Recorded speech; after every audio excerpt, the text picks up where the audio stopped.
everybody. This is Carol Maletta. Welcome to the Parenting 411 podcast, where we share information parents need from sources they can trust.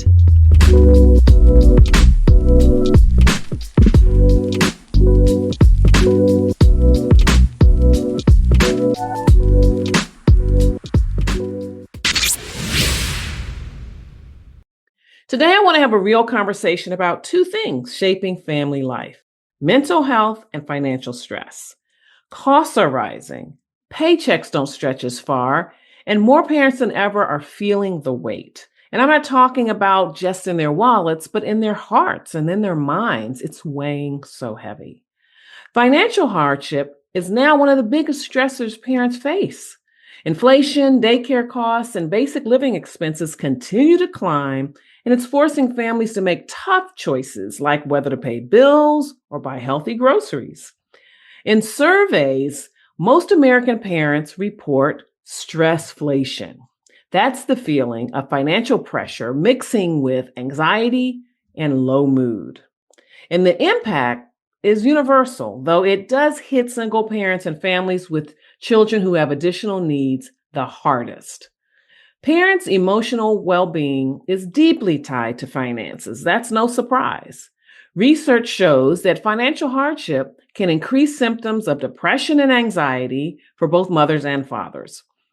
It can raise the risk of parental burnout, leaving parents feeling emotionally and physically wiped out by caregiving stress. It can lead some parents to withdraw.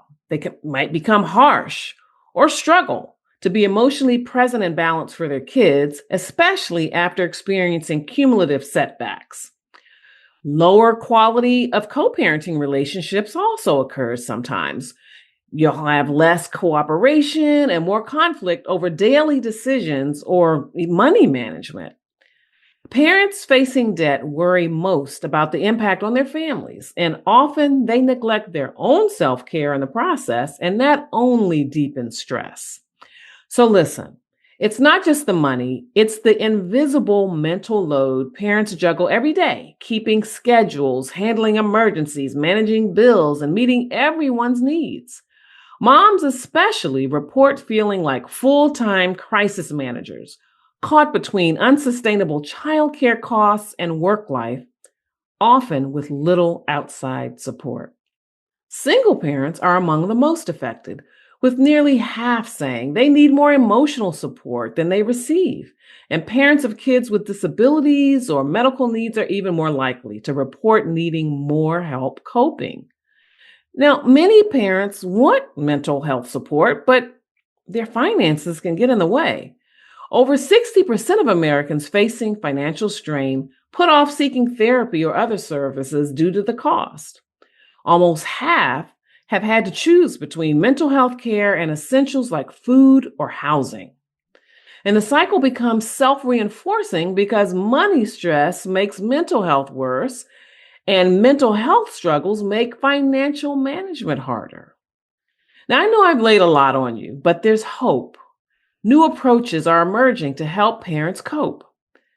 Some employers are increasing benefits for parenting and mental health, investing in programs for caregivers, taking care of kids, and aging parents alike.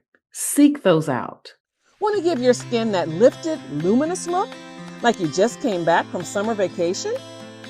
Listen, I know the leaves are turning, but Dermalogica's Phyto Nature Firming Serum does exactly that. With dual-phase technology powered by botanicals like camu, Moroccan rock rose, and hyaluronic acid, it helps firm, hydrate, and turn back the clock on tired skin.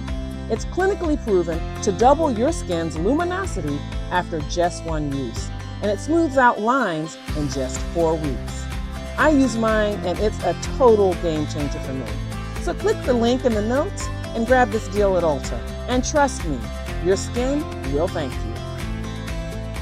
Community organizations, including nonprofit social service groups and churches, provide emotional support, practical help, and even volunteer visits. Just a few hours a week can make a big difference in a parent's mood and sense of control. Again, check those out. They are waiting to help. Parents are also leaning on each other more, creating support systems in their communities and online spaces, sharing strategies on budgeting, stress relief, and childcare hacks. Next, financial literacy programs, affordable therapy options, and prioritizing access to help, all of those can make a difference. Now, if you're feeling the strain, here's some tips that are based on current expert expertise. First, don't be afraid to reach out. Community groups, health clinics, and employee assistance programs may have free or low-cost counseling. You've got to be honest with your co-parents or your family about the strain that you're experiencing, and also just recognize that by sharing this information, sometimes the conflicts may dissipate when you realize and remember you're on the same team. Prioritize your self-care even in small ways. Sleep and physical activity and time for your personal interests can actually help you show up better for your kids. Also, practical, mindful budgeting.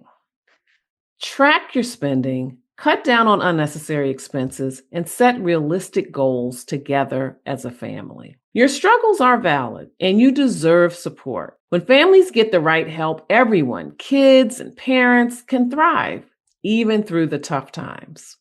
So if nothing else, know this: you are not alone. Economic stress and mental health challenges are struggles shared by millions right now. Talking about it and supporting each other makes a difference. I've compiled a list of organizations that are just waiting to help you and your family. So click below and take control. Don't let stress rule over you and your family. And remember, it's never too late to be the parent you want to be. I can't wait to talk to you again next time. We bring you this episode for the purpose of information and entertainment only. It is not the intent or purpose of the Parenting 411 podcast or Carol Maletta to provide an exhaustive reference or guide on all aspects of parenting, childcare, and family life. You are strongly encouraged to read all available information, consult medical or other appropriate professionals, and pursue all reasonable means to learn as much as possible about parenting to complement what you gain here, and then tailor the information to meet your individual needs. Yes, parenting is a serious matter, though it is not an exact science.